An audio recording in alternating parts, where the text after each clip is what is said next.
Hey everyone! So this is Rob, and this is an introduction to statistics for the psychological sciences. And today we're going to be going over how to conduct a one-way between subjects ANOVA using SPSS. So let's start and we'll look at this research scenario. So in an effort to demonstrate how belonging to social groups is a fundamental human need, a researcher examined neural threat responses evoked by perceptions of ostracism. So 4 different types of social relationships were tested. Group 1 received visual cues indicating ostracism by a complete stranger.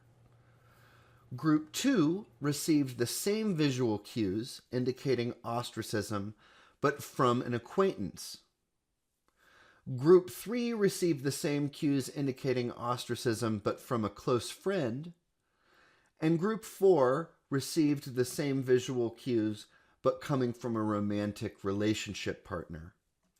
So each participant received their relationship type specific ostracism cue while their brain waves were recorded. And so higher values for the brainwave measure indicate greater threat responses to the ostracism.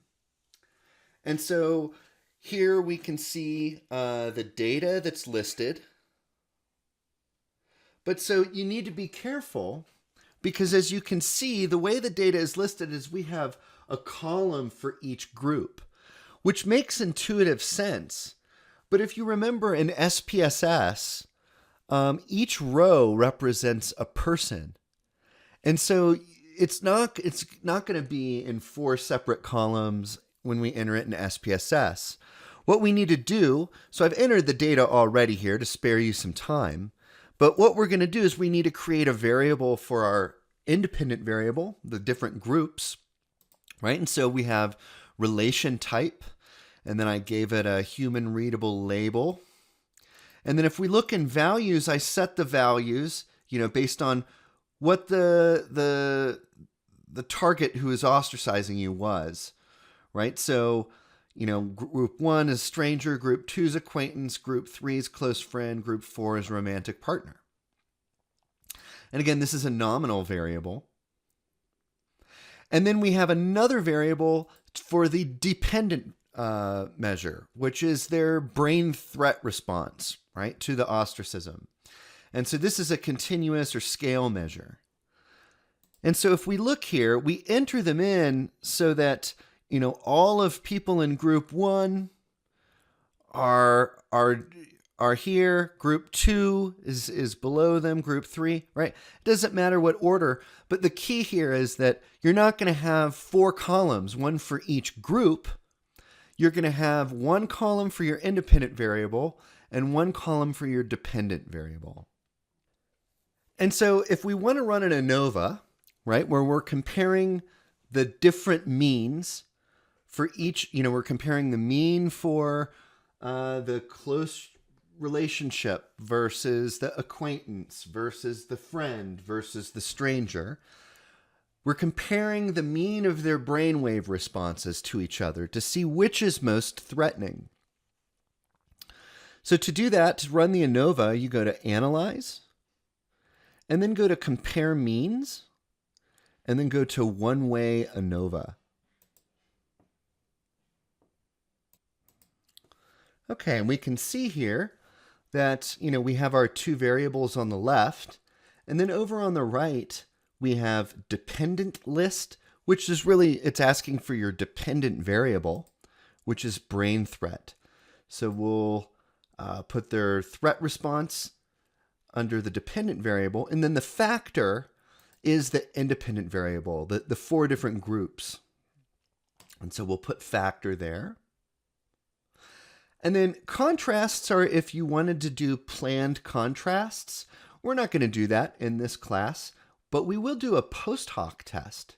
So under post hoc, we've got a variety of different types. Let's do the one that we're most familiar with, which is the Tukey test.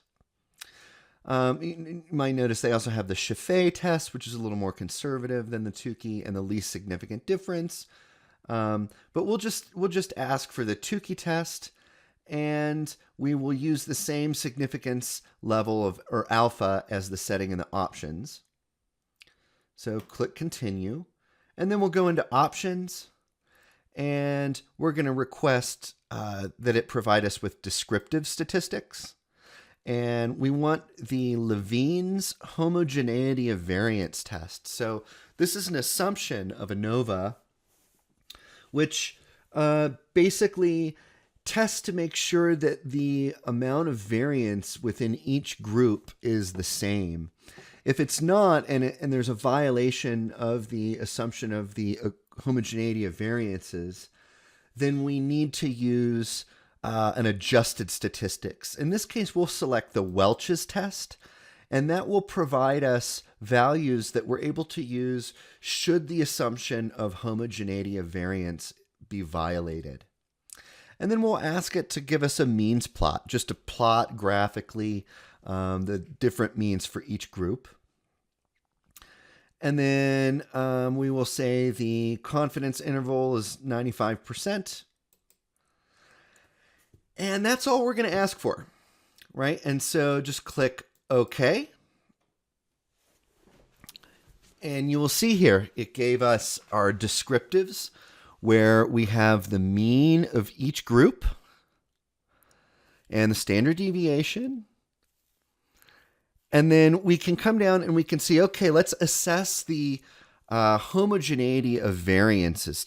So what this is actually doing is it's testing to see if the variances across the levels of the independent variable are statistically significantly different from each other.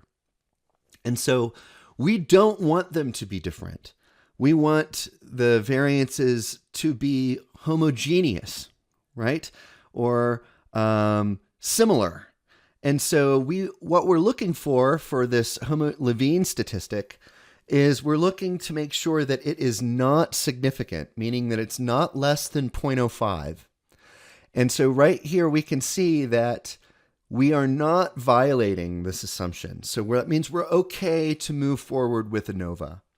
Now, had we violated this assumption, we would need to use some adjusted statistics, predominantly this Welch's test down here that would allow us to determine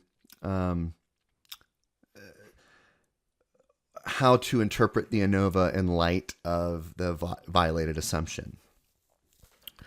So we come down, and here is, in this ANOVA table, here is our basic F table, right? This should be pretty familiar, where we have sum of squares, degrees of freedom, mean square F, and this is the significance value. So we can see here we have an F of 28.375.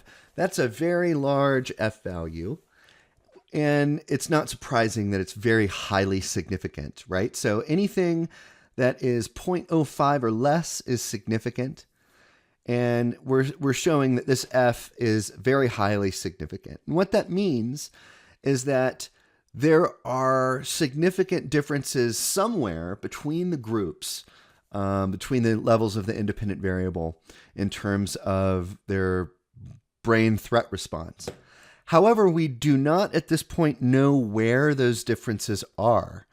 This is kind of this, it's the omnibus test. It tells us overall whether or not we should proceed to investigate any significant differences between the groups. So if this was not significant, we would not look at the post hoc test. Had we done a planned comparison test, you could move forward and look at the a priori hypothesized planned comparisons, but we will not look at post hoc comparisons in the absence of a significant omnibus F statistic. So, okay, so we go down and we look at our post hoc tests. And we can see here that we have each group compared to each other group, right? So we've got stranger versus acquaintance. This was not significantly different. So there was no difference in their neurological threat response comparing a stranger to an acquaintance. Stranger to close friend, it is significant at 0.04. That's less than 0.05, right? So stranger is significantly different from close friend in terms of the threat response.